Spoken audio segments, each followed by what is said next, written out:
Tonight we're going to hear from 4 of our fellows, next generation leaders from India, China, Korea and Singapore, about where they see the future of Israel-Asia relations.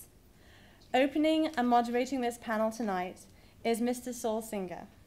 Saul Singer is a columnist and former editorial page editor at the Jerusalem Post and is the co-author, as you heard, of Startup Nation, the story of Israel's economic miracle. In 2010, Startup Nation was ranked 5th on the business bestseller list of the New York Times. The book has been translated into Korean, Chinese, and just recently in Japanese, and has been a bestseller in India and Singapore. It is also recommended reading for government officials in China's Jiangsu province. Saul, I'd like to welcome you to the podium. Thank you very much. Thank you, Rebecca. I mean, I have to say, for starters, that the Israel-Asia Center is a great example for me of a startup. One of the exciting things about Israel and why it's so exciting for me to see people from these countries coming here, spending in-depth time really studying and increasing their connection to Israel, so when they go back, they can think of ways to do things together with Israel. Is that this really is, we've heard time after time now that this is the future, but that's really it. I have to add my voice to that, because I think that people, we talk about how Asia is growing. We talk about these astounding numbers in terms of GNP and people and so on. And I don't think we've really absorbed what's happening with the world, because the world 10 or 20 years from now is going to be a very different place. We're used to a world that's essentially an America-centric world. And in fact, when you think of the world of technology,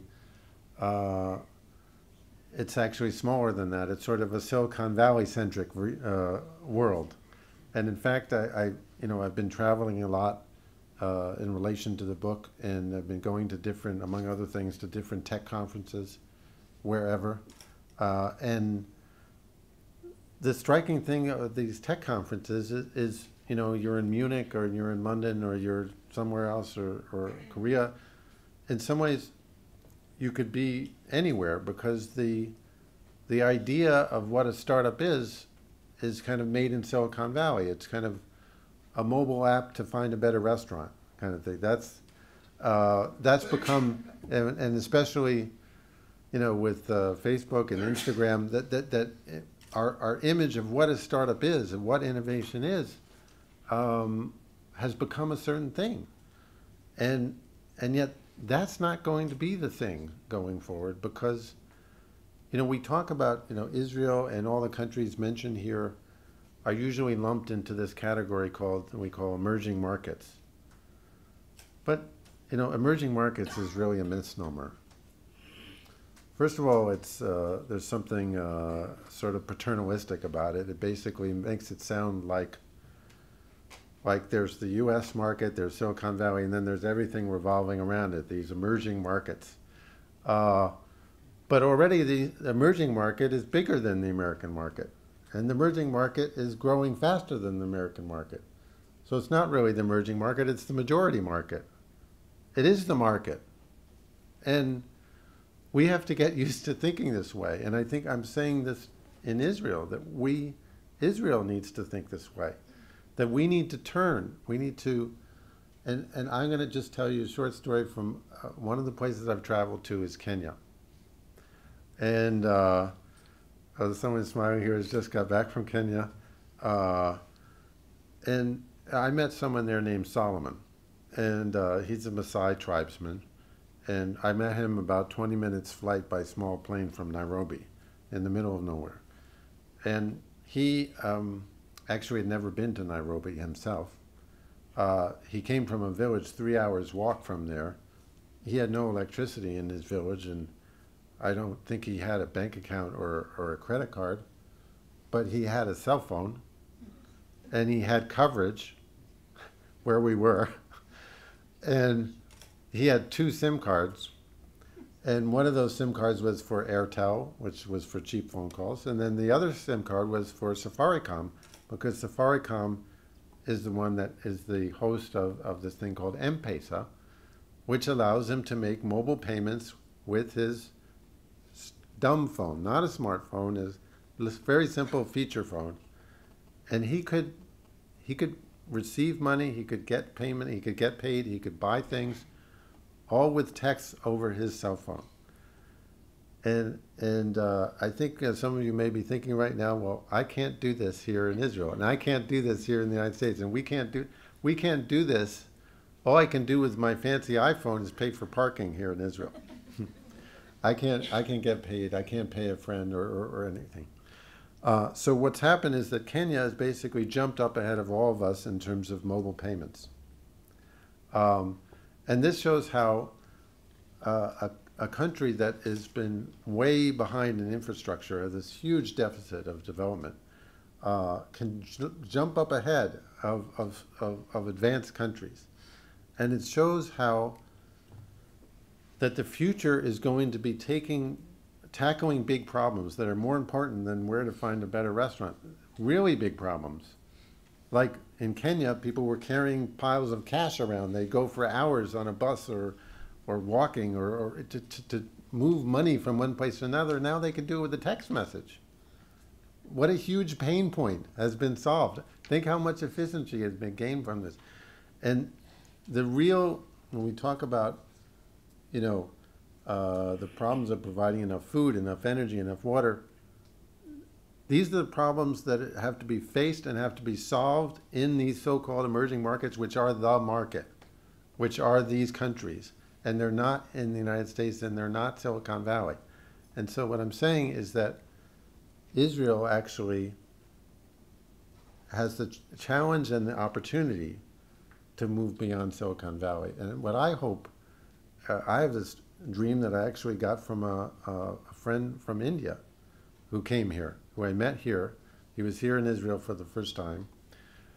And he was at some high-tech, some kind of conference started by Yossi Vardi. And he was in charge of online business for the largest retailer in India, a company called Future Group, kind of the Walmart of India. And he was amazed at what he was seeing here, like everybody else. And he said, I think, Indians go to Silicon Valley to do startups. I think they should come to Israel to do startups. And, a light bulb went off for me. It said, yeah, that's what should be going on here, is that we should be doing startups together. And that has to be a two-way process. People from Asia should come here and get exposed to a startup-friendly environment and get all excited about being entrepreneurs and all kinds of things. And we have to go there because we have to understand where the real problems and the real markets are, because we're too isolated here from all that. And this kind of two-way process is exactly what the Israel Asia Center is about and what this whole program is about. So I really think this is very, very important for this country. And I think that I'll say something else I discovered that I want to talk about with the panel here in my travels. And that is that we tend to be blind to our own strengths. It's true here in Israel, and it's true just about everywhere I've been. In Israel, we say, why can't we build big companies? Why can't we only build startups? It drives us nuts, particularly the people in the high tech. And to me, we can have an argument whether we need more big companies or not, or the good thing, bad thing. But what jumps out at you from this is that there's this blindness, there's this lack of appreciation of the importance of startups. I mean, there's a lack of realization that the whole world out there is trying to figure out how to do startups. And here we are complaining, why do we exit so quickly? Why do we just do startups? When everybody else is trying to figure out how we do it. And so what I realized is that there's this, it's a human nature thing, that there's a blindness to what you're good at. We take for granted what we're good at. It was true in like Spain, where I was there and everybody's complaining about their horrible government and they're not entrepreneurial and their economy's in bad shape. And Meanwhile, here in Israel, we're shopping in Zara and we're shopping in Mango, and we have a bridge here designed by Calatrava in Jerusalem, and they take it for granted that they can do all these things. Well, we can't do those things. And so I'm going to be asking our fellows here, what is it about their societies that are their strengths, that they maybe shouldn't be taken for granted, that are the basis of cooperation between us? Because I think that strengths are what you build an innovation sector on. And I also think that, in the irony of the fact that the book is being translated into so many languages is that the reason for that is people want to figure out how to be innovative. And then they think, okay, well, we'll look at what Israel did. And the problem is that the answer is kind of, don't try this at home. We don't wish on anybody the kind of adversity that we face. We're not advocating that everybody go to the military. We don't, all these factors that came into our story are in some ways are not something that anybody else would want to copy, and that we in some ways don't even wish for ourselves. But there is a huge lesson, and that is not about copying, but about working with, about combining forces. Because here, and we understand this. We understand that anybody who looks at a startup, has ever thought about investing in a startup, knows that you first look for a great team. And a great team is not 3 or 4 or 5 people who are identical. It's people who complement each other. It's one is great at business, one's great at technology, one's great at design, one's great at marketing, and so on. And that's how you build a company, whether it's a startup or even inside a big company. But we don't understand this when it comes to countries. But it's equally true. There's huge synergies to be gained by combining what Israel's strong at with what other countries are strong at. And that way we can overcome our weaknesses, which we have many. We are not good at sales. We're not good at management. We don't have any patience. We don't. We have a lot of weaknesses. We have certain strengths, and what's neat about our strengths is that they complement very well the strengths of other countries. So I want to leave it at that because I think we can have a great discussion here, and it's largely about these topics. Thank you.